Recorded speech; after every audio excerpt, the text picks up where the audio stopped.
studio audience had been buzzing with excitement all morning. After all, Keith Urban was in the building. Kelly Clarkson had teased this special episode for days, promising candid conversations, behind-the-scenes tour stories, and maybe even a surprise acoustic performance. The atmosphere was electric, with fans holding up signs and wearing Keith's merch. When he walked onto the stage, guitar slung casually over his shoulder. The cheers were deafening.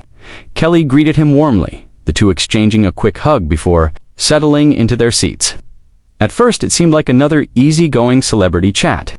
They laughed over a story about their time judging together on a music competition show. But there was a subtle tension in Keith's eyes, something that hinted this interview might take a turn.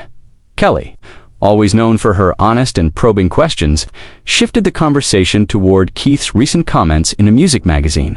He had criticized aspects of the current country music scene, saying it had become too safe and too processed.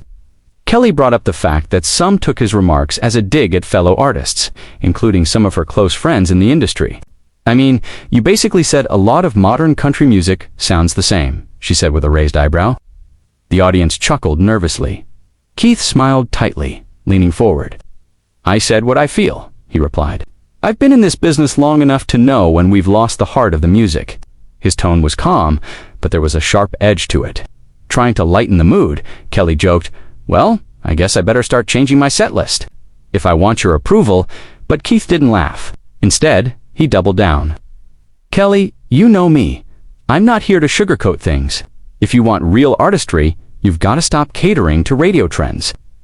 The room grew quieter. Kelly tilted her head slightly, her voice still friendly but firmer now. "I hear you, but you can't ignore the fact that music evolves.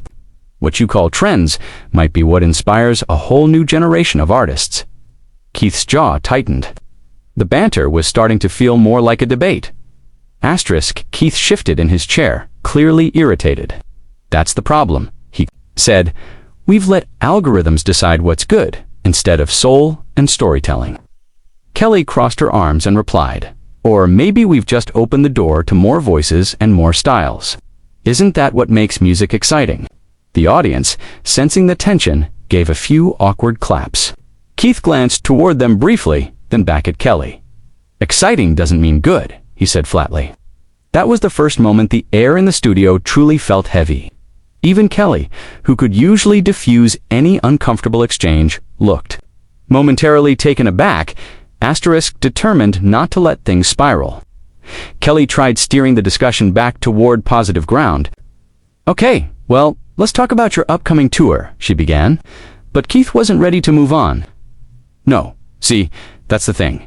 We keep brushing off these conversations because they make people uncomfortable. And that's exactly why the industry's stuck where it is." His voice was louder now, more intense. The audience shifted in their seats, unsure whether to applaud or stay silent. Kelly let out a short, nervous laugh, but it didn't land. Keith leaned back in his chair, his eyes narrowing. Kelly decided to push back harder. "Keith, I respect you, but you're sitting here criticizing the very industry that's given you your platform, and you're doing it on a show where I've built my career not just on singing, but on celebrating artists of all styles." Her voice carried more weight now, and the audience reacted with a mix of cheers and gasps. Keith's lips pressed into a thin line. "I'm not criticizing for the sake of it, Kelly. I'm trying to save it. But maybe some people are too busy protecting their own image to see the problem." That last jab hit Kelly hard. She straightened in her chair, eyes locked on Keith. "Are you saying I'm fake?" she asked, her tone icy but controlled. Keith hesitated for a split second before saying, "I'm saying sometimes people avoid the truth because it's easier to smile and play nice." A ripple of shock went through the audience. Kelly's jaw tightened, and she set her cue cards down on the table. For a moment, it looked like she might end the interview right there. The tension was now palpable, the kind you could almost hear buzzing through the cameras. Kelly took a deep breath, choosing her words carefully. "I've always given artists a safe place to share their stories here, but I won't let anyone come on this show and insult the integrity of what we do." Her voice trembled slightly, not from fear, but from holding back frustration. Keith didn't back down. "Then maybe I'm not the kind of guest you want," he said bluntly. The audience let out a collective ooh, sensing something was about to happen. Kelly gestured toward him as if to invite him to clarify or walk it back, but Keith simply shook his head. "You know what? I think I've said enough," Keith muttered. Unhooking his lapel mic, a producer rushed forward, but Keith was already on his feet. The crowd erupted into a chaotic mix of cheers, boos, and gasps as he slung his guitar strap back over his shoulder. Kelly tried to maintain composure, forcing a tight smile. "Well, that's one way to wrap up an interview," she said into the camera, her voice laced with sarcasm. Keith didn't look back as he strode off stage, disappearing behind the curtain. The cameras caught a quick glimpse of him, muttering something to a crew member before he was gone, as the show went to an early commercial break. Kelly sat there for a beat, clearly collecting herself. When they returned, she addressed the audience directly. "This is live TV, folks. Sometimes you get the music, sometimes you get the drama." She laughed softly, but her eyes betrayed a lingering irritation. Social media exploded within minutes. Clips of Keith storming off were already trending, with fans fiercely debating who was right. Some praised Keith for speaking his truth. Others accused him of being disrespectful. One thing was certain: the Confrontation had just turned a routine morning talk show into one of the most talked-about TV moments of the year. Keith Urban's absence from the couch left a visible gap, but the tension still lingered like static in the air. Kelly Clarkson glanced at the production team, who were busy communicating in frantic whispers through their headsets. The audience, unsure if this was part of the show or a genuine altercation, sat frozen in a mix of awe and disbelief. Some pulled out their phones, hoping to catch the unfolding drama on camera.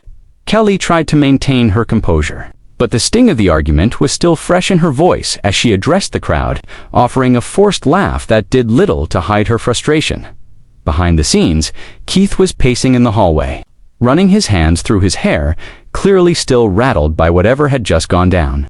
A producer approached him cautiously, trying to convince him to return. But Keith's expression said there was no chance he'd step back into that room today. His anger was fueled not only by the clash with Kelly, but also by the feeling that the show's team had blindsided him with unexpected questions. "You guys knew I wasn't going to answer that," he snapped, his voice low but sharp, "and you did it anyway for ratings." Back on stage, Kelly knew the cameras were still rolling, and she had to keep the momentum alive. She shifted the focus toward the audience, sharing lighthearted stories in an attempt to steer away from the awkwardness. Still, the energy in the room felt off. Everyone had seen the cracks in what was supposed to be a friendly, feel-good segment.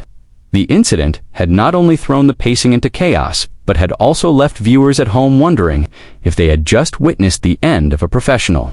Friendship.social media was already ablaze.